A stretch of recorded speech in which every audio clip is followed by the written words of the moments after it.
China will strive to peak carbon dioxide emissions before 2030 and achieve carbon neutrality before 2060. China is one of several Asian nations ramping up their climate pledges ahead of the pivotal COP26 summit.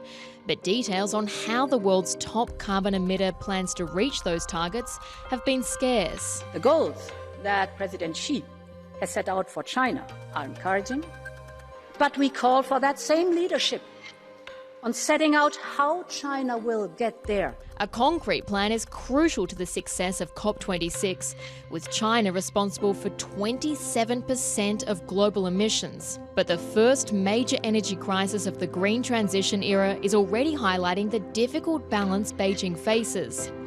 Coal still accounts for more than 70% of China's electricity mix, with the recent shortage hitting everywhere from factory floors to homes.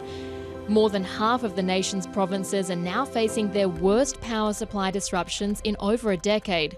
Shortages could become the new normal if policymakers keep restraining electricity consumption to meet their 2060 zero emissions goal. Still, China is already the world's largest producer of wind and solar power and the biggest investor in renewables. A newly unveiled 400 gigawatt mega project that rivals Europe's entire installed renewable capacity is an example of Beijing's ambitions.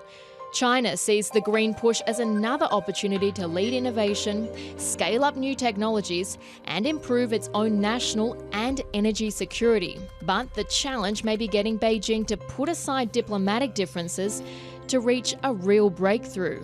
Delegates believe cooperation between the two superpowers, who together account for more than half of all emissions, is the only way to reach an historic deal akin to the Paris Accord.